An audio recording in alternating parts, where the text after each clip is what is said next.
राधे कृष्ण राधे कृष्ण। प्रहलाद को भगवान द्वारा वर प्राप्ति।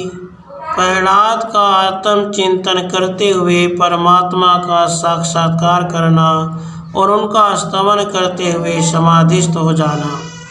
तत्पश्चात पाताल की अराजकता का वर्णन और भगवान विष्णु का प्रहलाद को समाधि से विरत करने का विचार। श्री भगवान ने कहा, दैत्य कुल शिरोमणि प्रहलाद, तुम तो गुणों के आकर हो, अतः जन्म मरण रूपी दुख की निवृत्ति के लिए तुम पुनः अपना अभीष्ट वर मांग लो। प्रहलाद बोले, भगवान, आप समस्त प्राणियों के अंतःकरण में विराजमान होकर उनके इच्छा अनुसार फल प्रदान करने वाले हैं। तभी वो आप जिस वस्तु को सबसे श्रेष्ठ समझते हो वही मुझे देने की कृपा कीजिए। श्री भगवान ने कहा, निष्पाप प्रहलाद, जब तक तुम्हें ब्रह्मत्व की प्राप्ति न हो जाए तब तक तुम संपूर्ण संशयों की पूर्णतया शांति तथा सच्चिदानंद घन परब्रह्म परमात्मा की प्राप्ति रूप फल के लिए विचार परायण बने रहो। श्री वशिष्ठ जी कहते हैं, रघुनंदन, दैत्यराज प्रहलाद से ऐसा कहकर भगवान विष्णु अंतर्ध्यान हो गए। उन विष्णु देव के अंतर्हित हो जाने पर प्रहलाद ने पूजा के अंत में मणि रत्नों से सुशोभित पुष्पांजलि समर्पित की। उस समय उनका चित्त अत्यंत प्रसन्न था। वे एक श्रेष्ठ आसन पर पद्मासन आकर बैठ गए और स्तोत्र पाठ करते समय अपने हृदय में विचार करने लगे कि आवागमन रूपी संसार का निवारण करने वाले भगवान ने मुझे ऐसा उपदेश दिया है कि तुम विवेक विचार संयुक्त हो जाओ। अतः अब मैं अपने अंतःकरण में आत्म विचार करने में तत्पर होता हूँ। वृक्ष, तृण और पर्वतों से युक्त यह जगत तो मैं हूँ ही नहीं, क्योंकि जो बाह्य और अत्यंत जड़ है वह मैं कैसे हो सकता हूँ। अचेतन शरीर भी मैं नहीं हूँ, क्योंकि असत होता हुआ भी प्रकट जड़ होने के कारण बोलने में असमर्थ प्राण वायुओं द्वारा अपने संचरण काल में ही परिचालित और अल्प काल में ही विनष्ट होने वाला है। मैं तो केवल वसुत चेतन ही हूँ, जो ममताहीन मन अनुरूप मन के व्यापार से शून्य, शांत, पांचों इंद्रियों के भ्रमों से रहित और माया के बंधन से हीन है। यह जो सबका प्रकाशक, बाहर भीतर सर्वत्र व्याप्त, अखंड, निर्मल और सत्ता मात्र है, वह जड़ दृश्य रही शुद्ध चिन्मय आत्म स्वरूप ही मैं हूँ। यह आत्मा जो सर्वव्यापक और विकल्प रहित चिन्मय बोध स्वरूप है वह मैं ही हूँ। यह आत्मा ही जगत की स्थिति में निरंतर अनुभव में आने वाले समस्त पदार्थों का आदि कारण है, परंतु इस आत्मा का कोई कारण नहीं है। इसी आत्मा में सारे पदार्थों का पदार्थ उत्पन्न होता है। ये घट पट आदि आकार वाले सैकड़ों सांसारिक पदार्थ विशाल दर्पण रूप इस चिन्ह में शुद्ध आत्मा में प्रतिबिंबित होते हैं। यह अकेला मैं, जो आदि और अंत से रहित तथा सर्वव्यापक हो, संपूर्ण चराचर प्राणियों के अंदर आत्म स्वरूप से स्थित हूँ। मेरा यह सांवला स्वरूप, जो शंख चक्र और गदा धारण करने वाला तथा संपूर्ण सौभाग्यों की चरम सीमा है, इस जगत का पालन करता है। जो कमल रूपी आसन पर विराजमान होते हैं वो निर्विकल्प समाधि में स्थित होकर परम सुख का अनुभव करते हैं। उन ब्रह्मा के रूप में मैं ही सदा इस जगत में उत्पन्न होता हूँ। मैं ही त्रिनेत्रधारी शिव होकर प्रलय काल में इस जगत का संहार करता हूँ। मैं ही इंद्र रूप से मनमंत्र के क्रम से प्राप्त हुई इस संपूर्ण त्रिलोकी का पालन करता हूँ।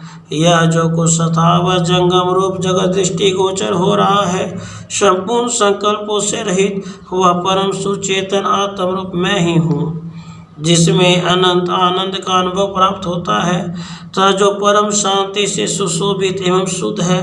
ऐसी यह चिन्मयी दृष्टि संपूर्ण दृष्टियों से बढ़कर है, जो शाश्वत एवं विज्ञानानंद घन रूप है। उस उत्तम साम्राज्य का परित्याग करके मुझे इन अनित्य एवं दुख रूप राजभूतियों में लेश मात्र भी सुख की प्रतीति नहीं होती, क्योंकि ये भूतियाँ रमणीय नहीं है। ऐसे विज्ञान आनंद घन परम पद को छोड़कर मूर्ख ही तुच्छ विषय भोगों में आसक्त होता है, विवेकशील ज्ञान ही नहीं। भला इस परम दिव्य दृष्टि का त्याग करके कौन मनुष्य घृणा करने योग्य तुच्छ राज्य में आसक्त होगा। जिन्होंने इस उत्तम दृष्टि का परित्याग करके दुख रूप क्षणभंगुर राज्य मन लगाया, वे सब के सब वास्तव में मूर्ख ही थे। क्योंकि कहाँ तो नंदन वन की प्रफुल्लित रमणीय वनस्थली और कहाँ संतप्त मरुस्थल, उसी प्रकार कहाँ तो ये परमार्थिक शांत दिव्य ज्ञान दृष्टिया और कहाँ देह एवं विषय भोगों में अहंता ममता बुद्धि, अर्थात इनमें आकाश पाताल का अंतर है। स्त्रीलोकी में राज्य पाकर भी वास्तविक सुख लेश मात्र भी नहीं मिलता, किंतु मूर्खता के कारण ही मनुष्य उसे चाहता है। उधर जो सर्वव्यापक समस्त सम निर्विकार और सर्वरूप है, उस चेतन का आश्रय ग्रहण करने से संपूर्ण वास्तविक आनंद सदा सर्वदा प्राप्त होता रहता है। ये जो कोई भी विषयी मनुष्य मोहरूपी जाल में आ फंसे हैं, उनके गिरने का प्रधान कारण उनकी संकल्प कल्पना ही है। इसी प्रकार मेरे पितामह आदि पूर्वजों ने भी जो संकल्प समूहों से आवर्त और विषय रूपी गर्त में गिरने वाले थे, इस बाधा रहित परमानंद स्वरूप आत्म पद का अनुभव नहीं किया, इसलिए वे भूतल पर इन्हें गिने दिनों तक ही सफरित होकर गड्ढे में गिरे हुए क्षुद्र मच्छरों के भांति विनष्ट हो गए। सभी जीव इच्छा और द्वेष से उत्पन्न हुए सुख दुख आदि द्वंद्व रूपी मोह से युक्त होने के कारण पृथ्वी के छिद्र में छिपे हुए कीटों की समता को प्राप्त हो गए हैं, परंतु जिसके अनुकूल और प्रतिकूल कल्पना रूपी मृग तृष्णा सच्चिदानंद परमात्मा के ज्ञान रूपी मेघ से शांत हो चुकी है, उसी का जीवन धन्य है। ओम। हे जिस सच्चिदानंद ब्रह्म का सर्वोत्तम नाम है और जो समस्त विकारों से सर्वथा रहित है, वह परमात्मा ये भूतल के समस्त पदार्थों के रूप में विराजमान है। ज्योति स्वरूप व परमात्मा ही सूर्य आदि के अंदर स्थित होकर अपनी सत्ता स्फूर्ति से उन्हें प्रकाशित करता है। वही अग्नि को उष्णता युक्त करता है और जल को रसमय बनाता है। भय रहित व परमात्मा स्वयं ही प्रकट होता है और ब्रह्मा से लेकर तृण पर्यंत समस्त जगत को अपनी सत्ता स्फूर्ति से घुमाता रहता है। वह स्थानों से ही बढ़कर नित्य अचल और आकाश से बढ़कर नित्य निर्लेप है। इसी का सदा अन्वेषण स्तवन और ध्यान करना है। समस्त प्राणियों के शरीरों के अंदर उनके हृदय कमल में स्थित यह परमात्मा अत्यंत सुलभ है, क्योंकि हृदय की थोड़ी सी भी सच्ची पुकार से यह तत्सन्न सम्मुख प्रकट हो जाता है। यह परमात्म देव सभी शरीरों में उसी प्रकार व्याप्त है, जैसे पुष्पों में सुगंध, तिल कणों में तेल और रसयुक्त पदार्थों में माधुर्य। परंतु हृदय में विद्यमान रहने पर भी अचेतन विवेक विचार के अभाव के कारण जाना नहीं जा सकता। विचारणा के द्वारा ही उस परमेश्वर का ज्ञान होता है। उसे भली भांति जान लेने पर प्रियजन के समागम की तरह परमानंद की प्राप्ति होती है। अतिशय आनंद प्रदान करने वाले परमात्मा रूपी उस परम प्रेमी बंधु का दर्शन होने पर ऐसी ऐसी बुद्धियाँ उत्पन्न होती है, जिनके प्रभाव से साधक का परमात्मा से कोई वियोग नहीं होता। उसके सांसारिक स्नेह के समस्त बंधन टूट जाते हैं, काम क्रोध आदि सारे शत्रु विनष्ट हो जाते हैं और तृष्णाएं मन को चंचल नहीं कर पाती। यही परमात्मा आकाश में शून्यता, वायु में स्पंदन, तेजस्वी पदार्थों में प्रकाश, जल में उत्तम मधुरता, पृथ्वी में कठोरता, अग्नि में उष्णता, चंद्रमा में शीतलता और सृष्टि समूह में सत्ता रूप में स्थित है। अज्ञान रूपी शत्रु ने मेरे विवेक धन का अपहरण करके उसका सर्वनाश कर डाला था और वह इतने काल तक मुझे कष्ट देता रहा, परंतु इस समय सवता उत्पन्न हुई सर्वोत्तम विष्णु कृपा से मुझे परम तत्व का ज्ञान हो गया है, जिससे मैंने उस अज्ञान का परित्याग कर दिया है।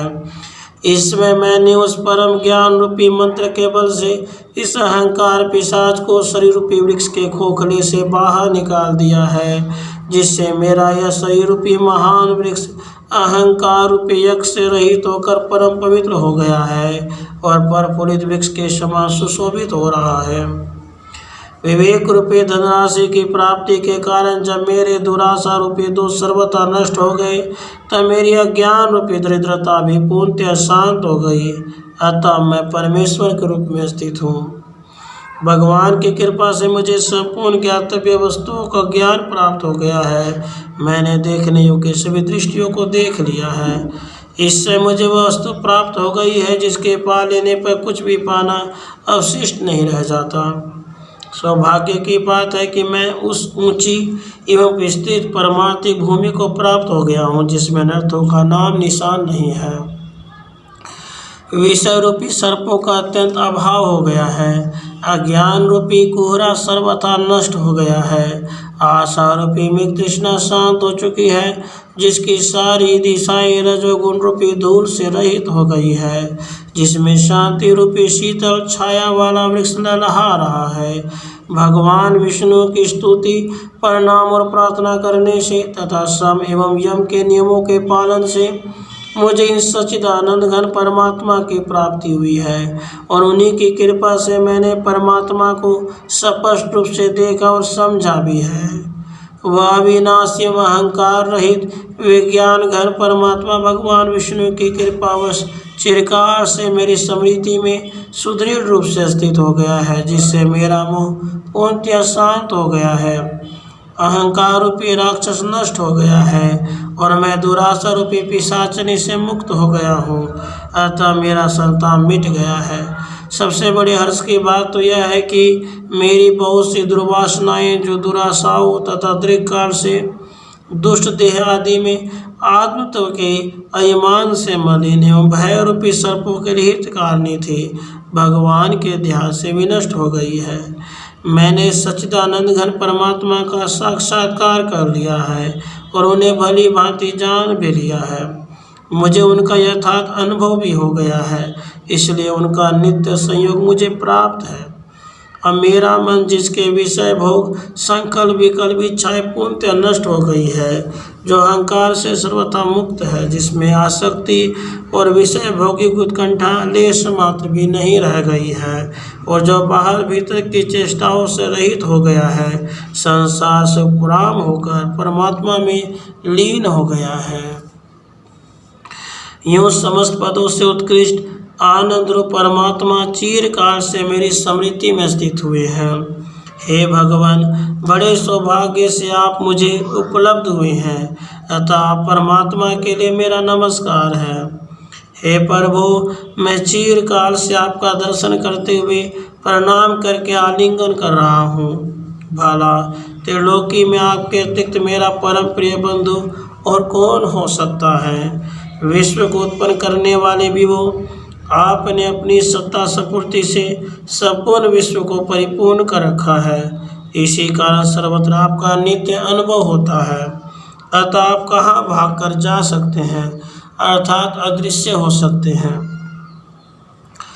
परम प्रिय मित्र, बहुसंख्यक जन्मों के व्यवधान के कारण अज्ञानवश हम दोनों में जो अंतर प्रतीत होता था, वह उस अज्ञान के नाश होने से दूर हो गया है और अभेद रूप समीपता प्राप्त हो गई है। बड़े सौभाग्य से मुझे आपका दर्शन प्राप्त हुआ है। आप कृत्य संसार के कर्ता और सबका भरण पोषण करने वाले हैं। आपको बारंबार नमस्कार है। आप संसार वृक्ष के कारण अविनाशी और विशुद्ध आत्मा है। आपको मेरा प्रणाम है। जिनके हाथों में चक्र और कमल सुशोभित होते हैं, उन विष्णु रूप आपको नमस्कार है। ललाट पर अर्धचंद्र धारण करने वाले शिव स्वरूप आपको मैं अभिवादन करता हूँ। कमल से उत्पन्न होने वाले ब्रह्मा रूप आपको प्रणाम है। देवराज इंद्र के रूप में विराजमान आपकी मैं वंदना करता हूँ। भगवान, हम दोनों में जो यह भेद दृष्टि गोचर हो रहा है, वह समुद्र के जल और उसकी तरंग के समान केवल झूठी कल्पना है। वस्तुतः हम दोनों में कोई भेद है ही नहीं।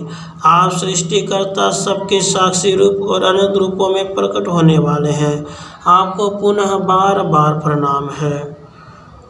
सबके आत्म रूप और सर्वव्यापी आप परमात्मा को बारंबार प्रणाम है। हे देव, मिट्टी, काष्ठ, पत्थर, जल, मात, यह सारा जगत आपके सिवा और कुछ नहीं है, अर्थात आपका ही स्वरूप है। अतः आपकी प्राप्ति हो जाने पर फिर किसी अन्य वस्तु के प्राप्त करने की इच्छा ही नहीं रह जाती। जिसका वेद, वेदांत के सिद्धांत, तर्क और पुराण के गीतों द्वारा वर्णन किया गया है, उस परमात्मा का यथार्थ ज्ञान हो जाने पर फिर वह कैसे विस्मृत हो सकता है। निर्मल परब्रह्म परमात्म रूप आपका साक्षात्कार हो जाने पर देह के वे सुंदर विषय भोग भी आज मेरे हृदय को रुचिकर नहीं लग रहे हैं। आप निर्मल दिव्य ज्योति स्वरूप हैं। आपसे ही सूर्य में प्रकाशता आई है और शीतल हिमरूप आपसे ही चंद्रमा को शीतलता की प्राप्ति हुई है। आपके ही प्रभाव से यह पर्वत गुरुता से संपन्न हुए हैं और आपने खेचरों को धारण कर रखा है। आपके ही बल से पृथ्वी अचल रूप से स्थित है और आपकी सत्ता से आकाश आकाशता को प्राप्त हुआ है। बड़े सौभाग्य की बात है कि आप मेरे स्वरूप को प्राप्त हो गए हैं और मैं आपके रूप में परिणत हो गया हूँ। अतः मैं आप हूँ और आप मैं हैं।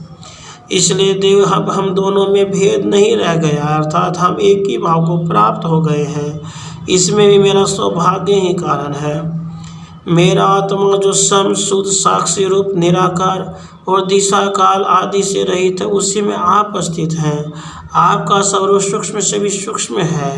आपके अंदर यह संसार मंडल था और रहेगा। काष्ठ में व्याप्त हुए आग की भांति आप इस शरीर के अंदर स्थित हैं।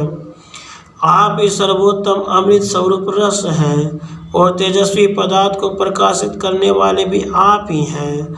आप ही पदार्थों के ज्ञाता और ज्योतियों से के प्रकाश हैं।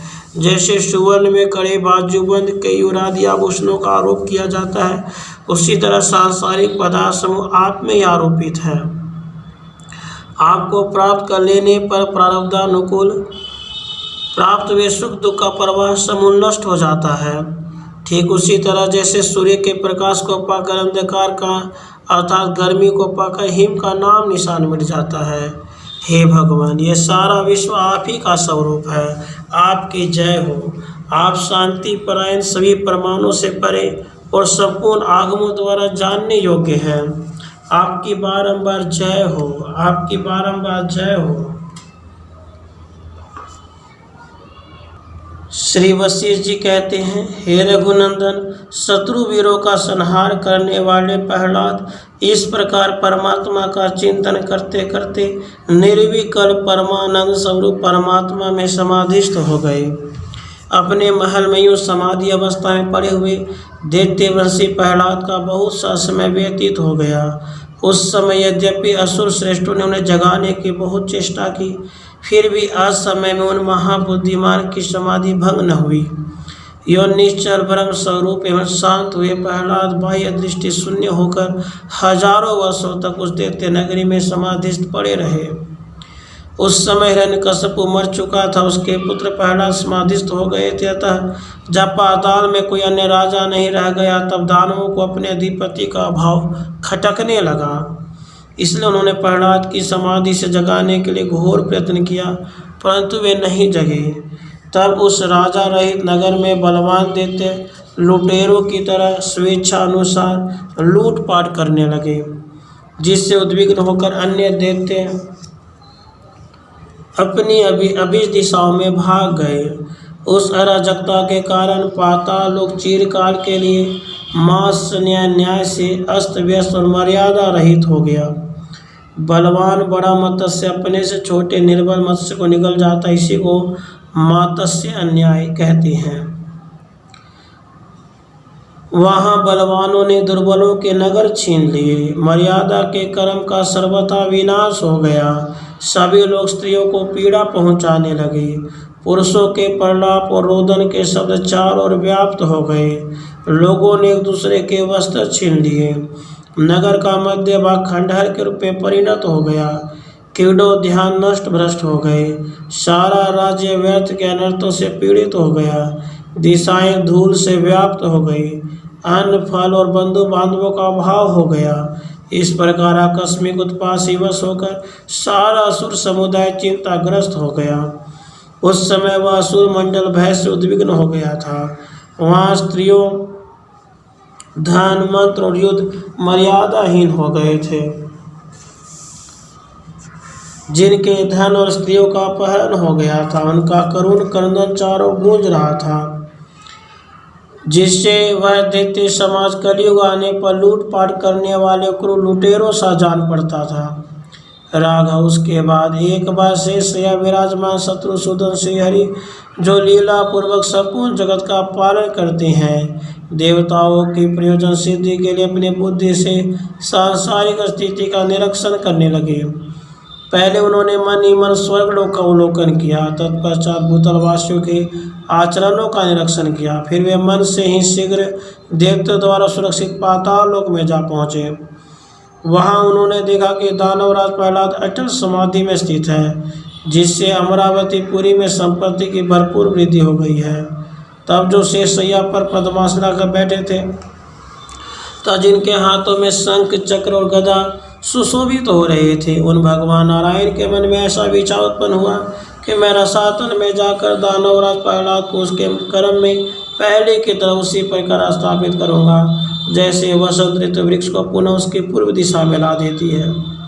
यदि मैं प्रहलाद के अतिरिक्त किसी दूसरे को दानवराज के पद पर स्थापित करता हूँ, तो वह निश्चय ही देवताओं पर आक्रमण कर देगा।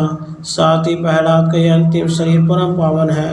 वह इसी शरीर से कल पर्यंत यहाँ निवास करेगा, क्योंकि परमेश्वर की नियति देवी ने ऐसा ही निश्चित किया है कि प्रहलाद को इसी शरीर में यहाँ तक एक कल्प तक रहना चाहिए। इसलिए मैं वहाँ जाकर दैत्यराज प्रहलाद को ही जगाऊंगा, जिससे वह जीवन मुक्तों की समाधि में स्थित होकर दैत्य अधिपत्य को ग्रहण कर सके। निश्चय ही हम मर्यादा रहित दस्युओं के अत्याचार से भयानक उस पाताल में जाकर दैत्यराज प्रहलाद को समाधि से विरत करेंगे और इस संपूर्ण जगत को पूर्व स्वस्थ बनाएंगे। राधे कृष्ण राधे।